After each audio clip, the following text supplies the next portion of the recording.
కళాకారుడు శవం గురించి మాట్లాడినా జీవం గురించి మాట్లాడుతూనే ఉండేటట్టుంది. అదే కళ. అలాంటి అద్భుతమైనటువంటి కళాకృతిని రూపొందించినటువంటి వాడు కృష్ణేశ్వరరావు. మరి ఆయన ఒక నాటకం వేశాడు. ఆ నాటకం రాసిందెవరు? జగన్నాథ శర్మ. ఆయన మాత్రం తక్కువ వాడా? ఆయన ఎన్నో అపురూపమైనటువంటి జీవన సత్యాలని, జీవిత అపురూపాల్ని మనకు అందించినటువంటి వాడు. మరి ఆయన కథని నాటకంగా రాస్తానని, వేస్తానని కృష్ణేశ్వరరావు చెప్పినప్పుడు అనాసక్తిగానే ఊకొట్టాడు జగన్నాథ శర్మ అంటారు. కానీ కృష్ణేశ్వర స్వామి మీద ఎందరికో నమ్మకం ఉంది. అలాగే జగన్నాథ శర్మ గారికి కూడా నమ్మకం ఉంది. బహుశా ఇప్పుడు ఆ కృష్ణేశ్వరరావు కాలం చేసిన తర్వాత ఆయన రాసినటువంటి నాటకము అంటే జగన్నాథ శర్మ రాసిన కథను చిన్నా చితక మార్పులు చేసి నాటకంగా ప్రదర్శించిన ప్రతి సందర్భంలోనూ అద్భుతమైన ప్రశంసలు పొందిన ఆ నాటకం గురించి, ఆ కృష్ణేశ్వరరావు గురించి ఇప్పుడు మనం తెలుసుకుందాం. నేను గుర్తు తెలియని శవం. కృష్ణేశ్వరరావు అంటాడు, సామాన్య జనానికి భిన్నంగా ఉంటారు కళాకారులు. అందులో రంగస్థల నటులు మరింత భిన్నంగా ఉంటారు. వారి నడక, నడత, మాట అదో తీరుగా ఉంటాయి. చూడ ముచ్చట అనిపిస్తాయి.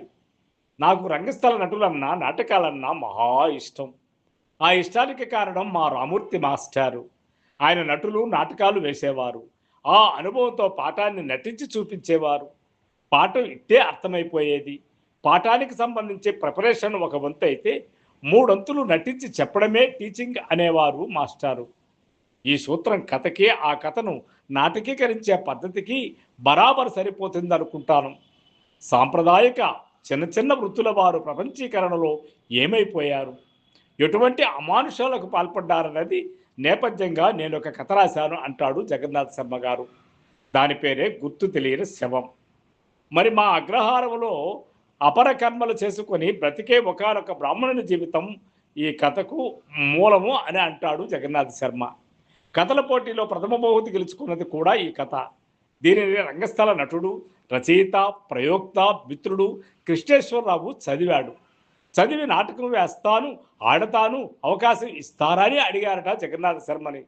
అన్నగారు, మీకు అభ్యంతరం లేకపోతే చిన్న చిన్న మార్పులు చేసుకుంటాను అని కూడా అన్నాడట.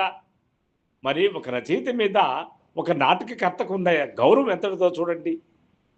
నిజంగానే ఏ రచయిత అయినా తన యొక్క కథ ఒక నాటక రూపంలో ప్రజల్లోకి వెళ్తా ఉందంటే సరే మీ ఇష్టమని అంటారు. కానీ ఈయన అద్భుతమైన అరుదైన కథకుడు కాబట్టి ఎక్కడ అబ్జెక్షన్ చెప్తాడో, కాదంటాడేమని ముందుగానే కృష్ణేశ్వర శర్మ జగన్నాథ శర్మ దగ్గర పర్మిషన్ తీసుకొని ఆ నాటకంలో చిన్న చితకల మార్పులు చేసి ప్రదర్శించేవాడు. ఈ కథ పూర్తిగా కల్పితం కాదు, ఇందులో చాలా నిజం ఉంది.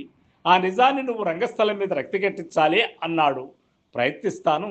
అయితే ఒకటి, రంగస్థలం మీద కథనాలు ఎప్పుడూ ఒకేలా ఉండవు, మార్పులు చెందుతూ ఉంటాయి. కొన్నిసార్లు పాత్రలు బొమ్మలు అవుతాయి, మరికొన్నిసార్లు పాటలు అవుతాయి అని నవ్వాడు కృష్ణేశ్వరరావు. సరే నవ్వాను నేను కూడా. ఓ 3 నెలలు గడిచాయి. ఒకరోజు తల్లాబజ్జల సుందరం ఫోన్ చేశాడు.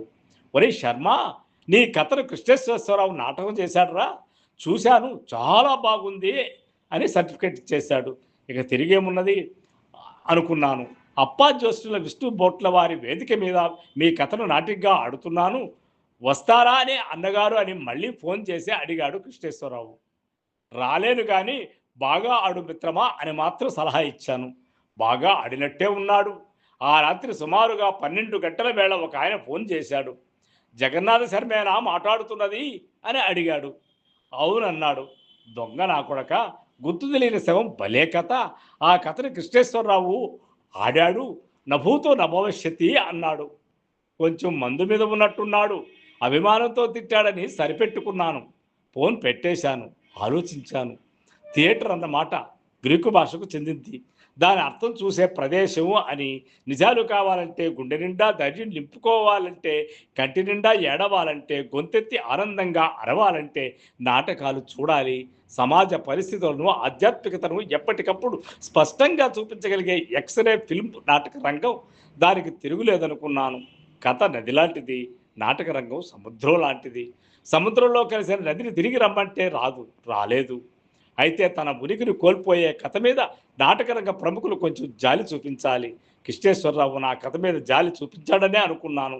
సాయంత్రం త్యాగరాయ గాన సభలో ప్రదర్శన ఉంది, రండి అన్నగారు, మీ కథను చూసుకోండి అన్నాడు. ఫోన్ చేశాడు. వెళ్ళాను. నాటికను చూశాను. కృష్ణేశ్వరరావుకి చేతులెత్తి దండం పెట్టాలనిపించింది. ప్రదర్శన అనంతరం ఆ పనే చేశాను. ఊరుకోండి అన్నగారు, మీరు మరీను అన్నాడు. సిగ్గుపడ్డాడు కృష్ణేశ్వరరావు. నన్ను దగ్గరగా తీసుకున్నాడు. తుండుగుడ్డ కప్పి సన్మానించాడు. తర్వాత నా కథ అనేక నాటికలు చేసేందుకు ప్రయత్నించాడు. ఎప్పటికప్పుడు ఫోన్లో సంభాషించేవాడు. అయితే ఏ కథ నాటిక చేయలేకపోయాడు. కారణం అనారోగ్యమని చెప్పాడు. ఏమైందయ్యా అంటే, ఏదోలండి అన్నగారు అనేవాడు. ఇది అనారోగ్యమని ఎప్పుడూ చెప్పలేదు. మొన్న ఆ అనారోగ్యానికి బలైపోయాడు. సెలవంటూ వెళ్ళిపోయాడు. ఇది కృష్ణేశ్వరరావు వ్యవహారము. ఈ నెంబరు జప్తికి వచ్చి గుర్తు తెలియని శవం కృష్ణేశ్వరరావు. మా సంభాషణలు అన్నీ గుర్తొచ్చి గుండెలు గుబేలుమన్నాయి. కథలు చెమర్చాయి. నాటక రంగాన్ని ఆదరించని సమాజం నిట్ట నిలువున కూలిపోతుందనేవాడు కృష్ణేశ్వరరావు. అలాగే ఇంకొక మంచి మాట కూడా అనేసేవాడు. మానవ జీవితం అనే నాటకాన్ని ప్రేక్షకుడిగా చూసే అర్హత ఒక్క దేవుడికే ఉంది. మిగిలిన వాళ్ళు ప్రేక్షకులుగా కూర్చుంటే సమాజం క్షమించదు. నది నదిలో నావా రెండూ పరస్పరం ప్రేమించుకుంటున్నాయన్న సంగతి మరిచిపోకూడదు. వాటిని ఎప్పుడూ ఒంటరిగా వదిలేయకూడదు. వదిలివేస్తే అవి గాలిలో స్నేహం చేసి ఎటో కొట్టుకుపోతాయి, కనిపించకుండా పోతాయి. అప్పుడు లబోదిబోమంటే లాభం లేదు. దయచేసి నావలాంటి తెలుగు కథని, నదిలాంటి నాటక రంగాన్ని కృష్ణేశ్వరరావులా పట్టించుకోండి, వదిలేయకండి ప్లీజ్ అని రిక్వెస్ట్ చేస్తున్నాడు జగన్నాథ్ శర్మ. నిజమే కదా. ఆ గుర్తు తెలియని శవాన్ని తనకు అనుగుణంగా మార్పు చేర్పులు చేసి కృష్ణేశ్వరరావు నాటకం వేస్తే కళ్ళు చెమర్చని వారు లేరు.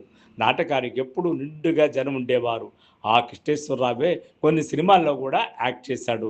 ఆయన నాటక రచయిత, నాటక కళాకారుడే కాకుండా సినిమా రచయిత, సినిమా నటుడు కూడా. నిజంగా ఆయన ఆత్మకి శాంతి కలగాలని ఇట్టా మాటలు మనం చెప్పలేము, కానీ నిజంగా ఆయన కళ అజరామరము. ఆయనకి మన విశ్వ రివ్యూ తరపున శ్రద్ధాంజలి ఘటిద్దాం. సో ఫ్రెండ్స్, నా కథనం కానీ మీకు నచ్చినట్లయితే మన విశ్వ రివ్యూ ఛానల్ని సబ్స్క్రైబ్ చేయండి, లైక్ చేయండి, షేర్ చేయండి. Thank you. I am Vishwanath, Vishwa reviews.